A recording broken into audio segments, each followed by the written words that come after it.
Welcome to This Explainer. Today, we are diving into the century-long history of a sporting event that literally captures the attention of half the planet. We're talking about the evolution of the global game, the history of the World Cup. Let's get right into it. Now think about this. How did a 13-team tournament become the biggest show on Earth? It's a massive question, right? How did something that started with a tiny group of nations, facing unbelievable logistical hurdles, transform into the multi-billion-dollar spectacle we know today?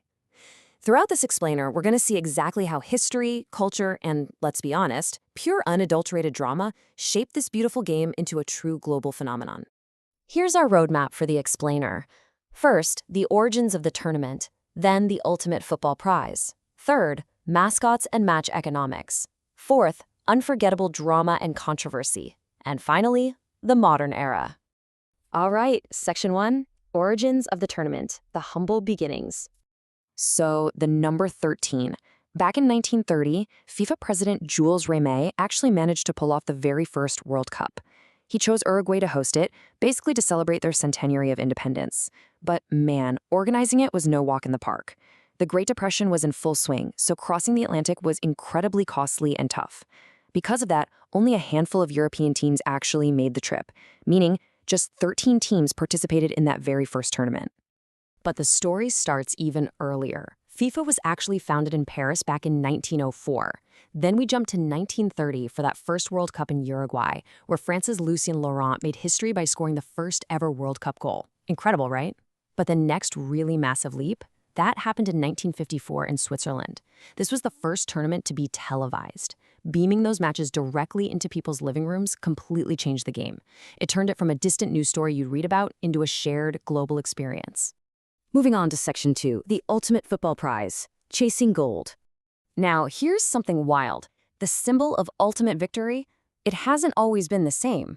The original Jules Rimet trophy was made of gold-plated sterling silver and featured Nike, the Greek goddess of victory. And because Brazil won the tournament for a third time in 1970, the rules said they actually got to keep it permanently. But get this, it was famously stolen in 1983 and never recovered. Poof, gone. So, the replacement is the current FIFA World Cup trophy, introduced in 1974. Designed by Italian artist Silvio Gazzaniga, this one is 18-karat solid gold, showing two human figures holding up the earth. It is an absolute masterpiece and the ultimate prize every single nation is chasing today. Which brings us to Section 3, Mascots and Match Economics, Building the Spectacle. You know, mascots perfectly capture how this event evolved from just a bunch of football matches into a massive cultural celebration. They bring so much local flavor and just pure fun. It kicked off in 1966 with Willie the Lion in the UK. By 1982, Spain gave us Naranjito, literally a smiling orange. Then, 1986, Mexico introduced Pique, which is just an objectively hilarious jalapeno wearing a sombrero.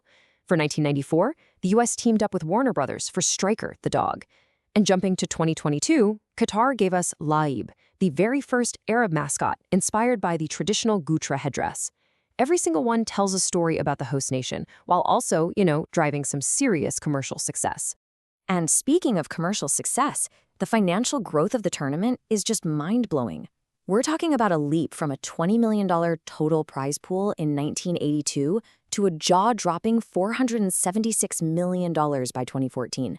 As TV rights expanded and advertising deals completely ballooned, the tournament created an economy of massive scale. It's not just sports anymore, it's an absolute titan of global business.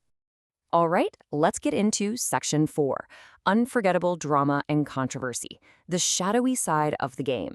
Look, you simply cannot have a global spectacle watched by half the planet without some serious, fierce debates. World Cup history is just packed with them. Take the 1962 Battle of Santiago between Chile and Italy. That match was so brutal, the very first foul was whistled just 12 seconds in. Then you have the 1982 Disgrace of Jihan, where West Germany and Austria basically played this incredibly slow, dubious match just to ensure they both advanced and knocked out Algeria. Or how about 2006, the effortless grace of Zinedine Zidane ending with that shocking headbutt to Italy's Marco Materazzi in extra time of the final. And of course, the most famous incident of all, back in 1986, Argentina versus England. That 1986 quarterfinal gave us a moment people are literally still arguing about today. Diego Maradona leaps up to challenge the English goalkeeper and punches the ball into the net to give Argentina the lead. England's players were furious, obviously, but the goals stood. When asked about it later, Maradona cheekily explained that it was scored, quote, a little with the head of Maradona and a little with the hand of God. I mean, you can't write this stuff. It perfectly captures that crazy blend of sublime skill and absolute chaos that defines the tournament. And with stakes this high, the intensity gets unapologetic. Fast forward to the 1982 semifinal. West German goalkeeper Harald Schumacher brutally collides with French defender Patrick Battiston. It leaves Battiston unconscious, missing teeth, broken ribs. The crazy part? No foul was called. Schumacher went on to win the penalty shootout. Decades later, Schumacher was still holding his ground, saying, given the circumstances, I'd do the same thing again. Tell him I'll pay for the crowns. Wow. It just shows you the cutthroat nature of those knockout stages. These teams will do absolutely anything to survive. Let's bring it up to speed with Section 5, the modern era, expanding the game. So, looking at the modern era, the structure of the tournament and the tech behind it are evolving super fast. 1999 was a massive milestone. The Women's World Cup, hosted by the US, played in these gigantic stadiums, completely smashing attendance and TV records. It was a whole new era for women's sports. On the tech side, 2018 in Russia brought us the monumental introduction of VAR, Video Assistant Referee, basically trying to finally settle some of those wild controversies we just talked about. And looking ahead to 2026, we're seeing a huge structural shift.